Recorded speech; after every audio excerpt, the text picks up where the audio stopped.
ऐसे है नहीं है। Yes, good morning students.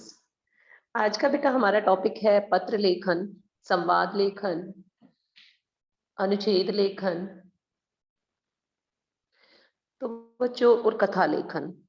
जैसे आपका जो प्रीवियस हमारे एग्जाम हुए हैं जो भी, तो उसमें आपने जो मिस्टेक्स कर रखी थी इनमें, तो उनके बारे में ही हम बातचीत करेंगे।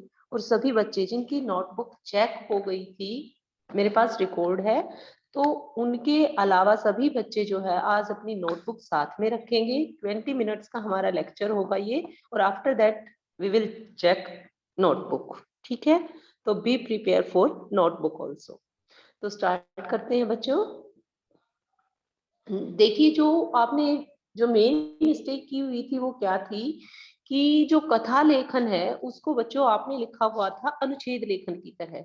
तो कथा लेखन और अनुच्छेद लेखन में बच्चों बहुत फर्क है।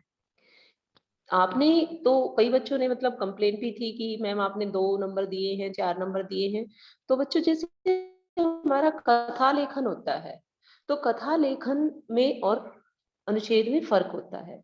आपने जैसे मान लो कथा लेखन जो भी आए हुए थे एग्जाम में, तो सबसे पहले हम कोई भी उक्ति अगर होती है तो सबसे पहले हम उसका अर्थ लिखते हैं। कथा लेखन की बात कर रहे हैं हम। जैसे मान लीजिए आज हम करेंगे जैसी संगति बैठिए तैसो ही फल हो। क्या है? जैसी संगति बैठिए तैसो ही फल होत। तो सबसे पहले हम लिखते हैं उक्ति का अर्थ, और आपने ये चीजें मेंशन नहीं की हुई थी। तो प्रस्तुत जो उक्ति का अर्थ यह है कि मनुष्य जैसी संगति में बैठता है उसे वैसा ही फल मिलता है। तो उक्ति के अर्थ के बाद अब हम शुरू करते हैं कथा। यदि सज्जन व्यक्ति दुर्जनों की संगति से घिरा रहेगा तो दुर्जनों के अवगुण जो है उस पर अवश्य जो है प्रभाव डालते हैं। दूसरी ओर यदि व्यक्ति सज्जनों की संगति में बैठेगा तो सज्जनों के सद्गुण जो है उसे अच्छाई और सद्मार्ग की ओर अग्रसर करते हैं, अग्रसर मीन्स लेके जाते हैं। ये अतः संगति जो है अपना प्रभाव अवश्य छोड़ती है। अब जैसे कथा है कि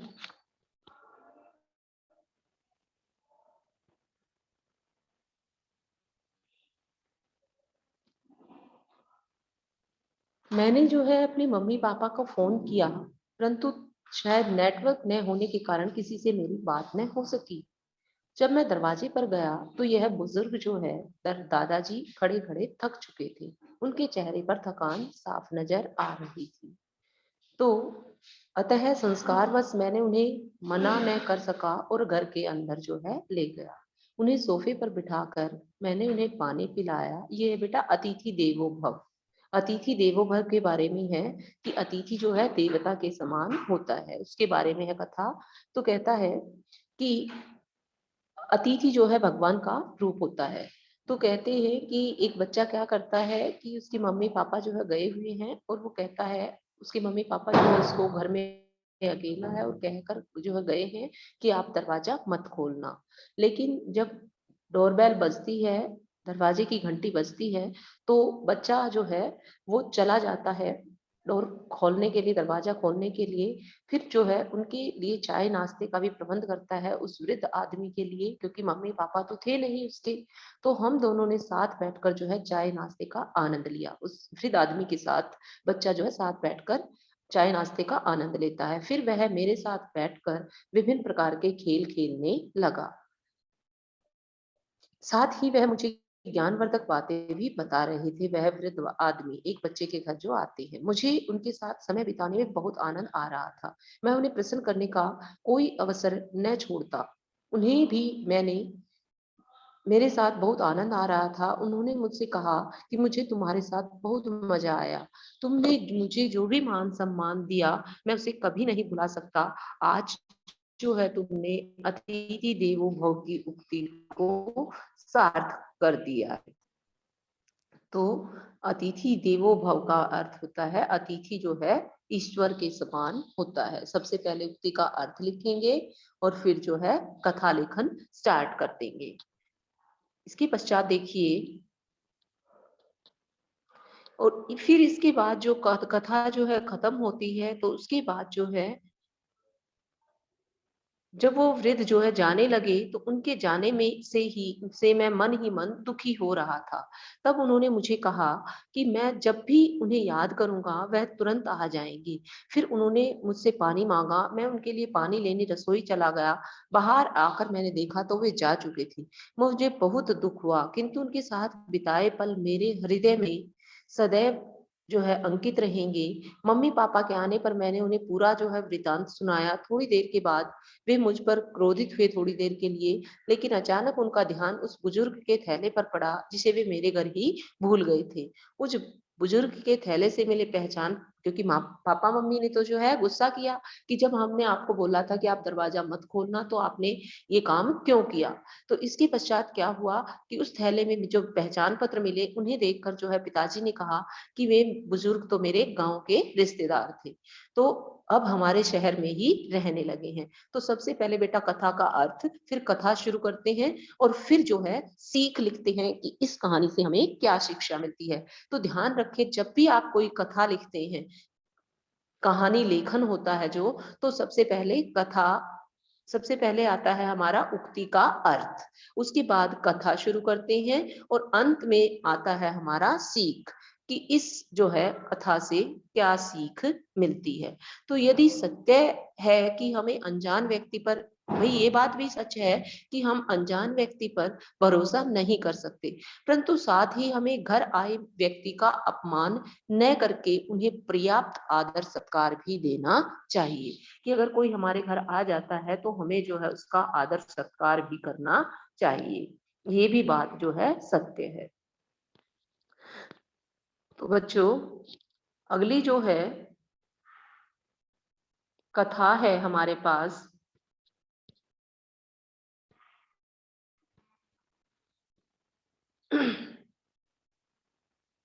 कि जैसी संगति बैठिए वैसो ही फल हो। तो प्रस्तुत उक्ति का अर्थ है कि मनुष्य जैसी संगति में बैठता है उसे वैसा ही फल मिलता है। यदि सज्जन व्यक्ति दुर्जनों की संगति से घिरा होगा तो दुर्जन जो है, दुर्जनों के अवगुण उस पर अवश्य प्रभाव डालेंगे, और यदि व्यक्ति सज्जनों की संगति से घिरा हुआ होगा तो उस पर जो है वैसा ही प्रभाव पड़ेगा।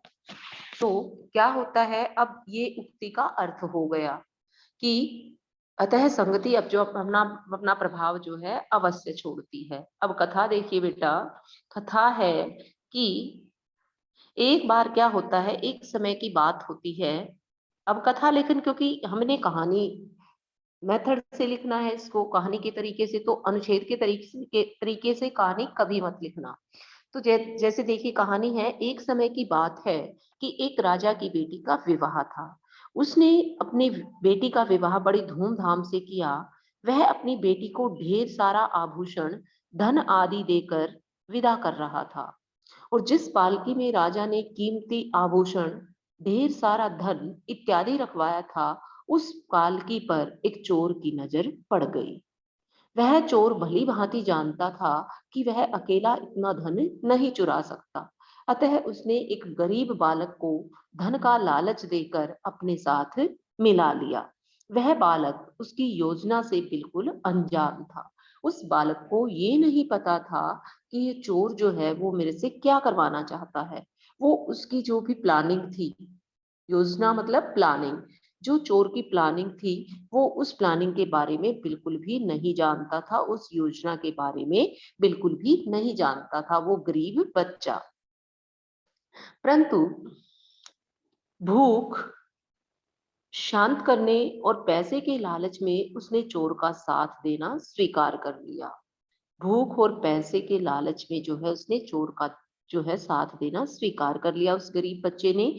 वो कहता, वो उसको लालच दे देता है कि मैं तेरे को इतना सारा पैसा दूंगा, तेरे को बढ़िया वस्त्र दूंगा, तेरे को बढ़िया खाना खिलाऊंगा। तो वह बच्चा जो है लालच में आ जाता है, और उसको भूख भी बहुत जोरों की लगी थी। तो क्या होता है, जैसे ही राजा की पालकी नदी के पास पहुंची, चोर ने बालक से कहा कि इस पालकी में अमूल्य रतन, धन इत्यादि है। उसने बालक को कुछ वस्त्र देते हुए कहा कि तुम यह सैनिक जैसी वेशभूषा धारण कर लो और सैनिकों के साथ मिलकर पालकी ढोने का काम करो। अवसर मिलते ही मैं इस पालकी में से कुछ कीमती सामान ले लूंगा और फिर हम दोनों मिलकर आधा आधा बांट लेंगे। बालक सैनिकों के साथ मिलकर पालकी ढूंढने लगा और चोर की चोरी करने में सहायता करने लगा। अवसर मिलते ही चोर सारा धन आभूषण लेकर अकेला ही भाग गया। कुछ समय पश्चात एक सैनिक को पालकी जो है वो बिल्कुल हल्की सी लगी कि भाई इसमें तो इतना सारा वजन था। उसे महसूस हुआ, आभास हुआ कि पालकी तो बहुत भारी थी क्योंकि इसमें बहुत सारे हीरे जवाहरात थे, तो अब तो ये बिल्कुल हल्की हो गई है। तो जब उसे दूसरे सिपाही को ये महसूस हुआ, तो और जैसे ही उसने पालकी देखी तो वह अवाक रह गया। अवाक, उसके मुंह से एक शब्द भी नहीं निकला। चारों तरफ अफरा तफरी मच गई। जब महासैनिक ने सैनिकों को की वेशभूषा में उस गरीब बालक को देखा, मतलब जो हेड ऑफ डिपार्टमेंट थे महासैनिक, तो उन्होंने जब बालक को देखा कि एक गरीब बालक सैनिक की वेशभूषा में है, तो उसे चोर समझकर राजा के सामने ले गए और इस प्रकार राजा ने आव देखा न ताव तुरंत उसे मृत्यु दंड दे दिया। वही राजा ने ये भी नहीं देखा कि गलती किसकी है और उन्हें उस राजा ने गरीब बच्चे को मृत्यु दंड दे दिया। परंतु दुष्ट की संगति के कारण उस गरीब बालक को अपनी जान से हाथ धोना पड़ा। भाई दुष्ट व्यक्ति की संगति के कारण उस जो है गरीब बालक को अपनी जान से हाथ धोना पड़ा। तो फिर इसके बाद सीख, इस कहानी से हमें सीख मिलती है, शिक्षा मिलती है कि हमें दुष्ट लोगों की संगति नहीं करनी चाहिए, दुष्ट लोगों की संगति से हमेशा दूर रहना चाहिए, क्योंकि दुष्ट लोगों की संगति के कारण हमें हानि पहुंच सकती है। गरीब बालक की मृत्यु दुष्ट चोर के साथ रहने के कारण हुई। अतः जो लोग दुष्ट की संगति में रहते हैं वे उस बालक की भांति अपने प्राण गंवा देते हैं। इस प्रकार बुरी संगति में रहने से परिणाम भी बुरा होता है। तो बच्चों ध्यान देना, सबसे पहले उक्ति का अर्थ हेडिंग में जो आप लिखोगे, उसके बाद कथा और लास्ट जो पॉइंट होगा वो होगा आपका सीख। ठीक है, अब एक बार संवाद लेखन और देख लेते हैं। संवाद होती है दो व्यक्तियों की बातचीत। तो संवाद में हमें ये ध्यान रखना चाहिए बच्चों कि संवाद जो है वो दो या दो से अधिक व्यक्तियों के बीच में हो सकता है, लेकिन उसमें जो है दोनों ही व्यक्ति अगर एक प्रश्न करता है तो दूसरा उसका उत्तर देता है, तो यानी कि एक बोलता है तो दूसरा उसका उत्तर देगा, तो दोनों जितने भी जो है संवाद जितने भी व्यक्ति हैं संवाद में, तो सबकी जो है भागीदारी होती है। और संवाद जो है, जैसे आज हम संवाद करते हैं कि संवाद लेखन में आज हम पढ़ेंगे किस किस में है बेटा संवाद, तो आपको सेंड किया हुआ है। तो संवाद लेखन में है आज हमारे पास कि जल भराव की समस्या शिकायत लेकर गए नागरिक और नगर पालिका अध्यक्ष के बीच होने वाले संवाद हैं, और परीक्षा का परिणाम घोषित होने पर पुत्र और पिता के बीच संवाद है। तो देखिए क्या है, एक नागरिक है, सामान्य नागरिक और नगर पालिका अध्यक्ष के पास बीच में संवाद है। नागरिक क्या कहता है, नमस्ते श्रीमान जी, नमस्ते सर। उसके बाद विस्मयादि बोधक है, मैं आपके समक्ष एक समस्या लेकर आया हूं, पूर्ण विराम। नगर पालिका अध्यक्ष कहता है नमस्ते। इसके बाद विस्मयादि बोधक, बताइए आपकी क्या समस्या है। तो नागरिक, सर हमारे क्षेत्र में जल भराव की समस्या बढ़ती जा रही है, अधिकांश सड़कें टूटी हुई हैं जिनमें बारिश का पानी भर जाता है, सड़कों पर चलना कठिन हो जाता है। नगर पालिका अध्यक्ष कहता है आपने इस समस्या की शिकायत दर्ज नहीं करवाई। नागरिक कहता है शिकायत तो दर्ज की गई थी परंतु अभी तक कोई कार्यवाही नहीं हुई। नगरपालिका अध्यक्ष कहता है अच्छा, आप लिखित रूप से एक शिकायती पत्र तैयार करके उसे यहाँ जमा कर दीजिए। ठीक है सर, कृपया आप इस संबंध में शीघ्र ही उचित कार्यवाही कीजिए जिससे हमें इस समस्या से छुटकारा मिले। मैं आज ही नगर पालिका अध्यक्ष कहते हैं, मैं आज ही नगर निगम के कर्मचारियों को भेजकर इस समस्या का समाधान कराता हूँ। तो नागरिक कहता है, धन्यवाद, हमारे क्षेत्र के सभी क्षेत्रवासी आपके आभारी रहेंगे। तो ये था बेटा नगर पालिका अध्यक्ष और नागरिक के बीच में संवाद जल भराव की समस्या को लेकर। अब देखिए, परीक्षा परिणाम आने के बाद पिता और पुत्र में संवाद। तो पिता कहता है, बेटा आज तुम्हारी परीक्षा का परिणाम आने वाला था। तो बेटा कहता है, हाँ पिताजी, मेरी परीक्षाओं का परिणाम आ गया है। मुझे अपनी कक्षा में 95% अंकों के साथ प्रथम स्थान मिला है। पिता कहता है, अरे वाह बेटा, यह तो बहुत अच्छी बात है। तुम अपने परिणाम से खुश हो? कई बच्चे परिमाण लिख देते हैं परिणाम को। तो परिमाण होता है बच्चे किसी चीज की मात्रा, और परिणाम होता है रिजल्ट।